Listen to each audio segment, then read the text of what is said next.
300 000 km par seconde, c'est la vitesse de la lumière. Plus exactement, 299 792 km et 458 mètres par seconde. Il n'y faut seulement 8 minutes et 13 secondes pour parvenir du Soleil jusqu'à nous. Un peu plus de 4 ans depuis Proxima du Centaure, l'étoile la plus proche du système solaire, et à peine 1 milliardième de seconde pour aller de l'écran que vous regardez jusqu'à vos yeux. 300 000 km par seconde, ça va très vite.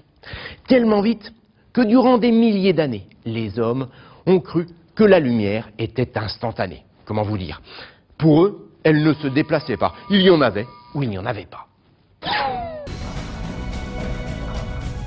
La lumière se déplace à 300 000 km par seconde. C'est tout simplement incroyable. Si elle décrivait un cercle autour de la Terre, elle pourrait en faire le tour 7 fois en une seconde. C'est hallucinant. Mais la vitesse de la lumière a aussi ses limites quand on la replace dans un endroit aussi vaste que l'univers. La vitesse de la lumière semble incroyablement rapide à l'échelle humaine. Mais en termes d'astronomie, c'est rikiki. Quand les astronautes étaient sur la Lune et que les gens demandaient à Neil Armstrong « Hey Neil, ça ressemble à quoi là-haut ?» il s'écoulait quelques secondes entre la question et sa réponse. Neil, ici Houston, test radio, à vous. Bien reçu Houston, j'entends parfaitement. J'entends Houston. Bien reçu Buzz. Et ce n'était pas parce qu'il réfléchissait à sa réponse qu'il y avait ces quelques secondes, mais parce qu'il fallait 1,3 secondes pour que le signal arrive à la vitesse de la lumière jusqu'à Neil Armstrong. Et cela prenait de nouveau 1,3 secondes pour que sa réponse revienne par onde radio.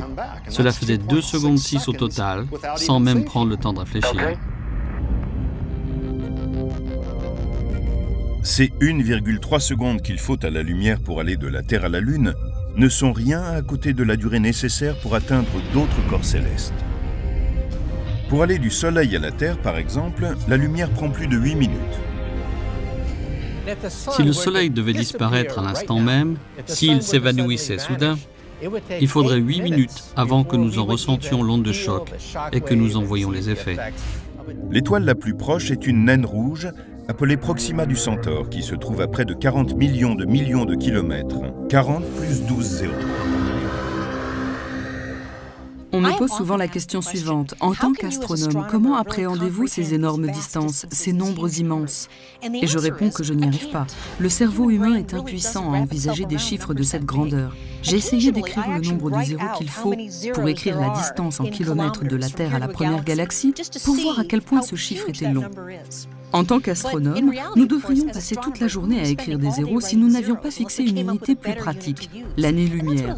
Elle équivaut à peu près à 9600 milliards de kilomètres. C'est la distance que parcourt la lumière en une année.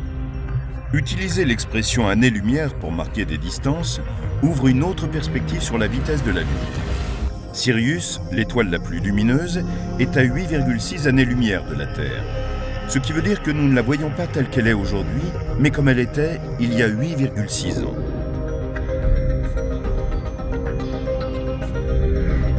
Nous voyons Vega comme elle était il y a 25 ans.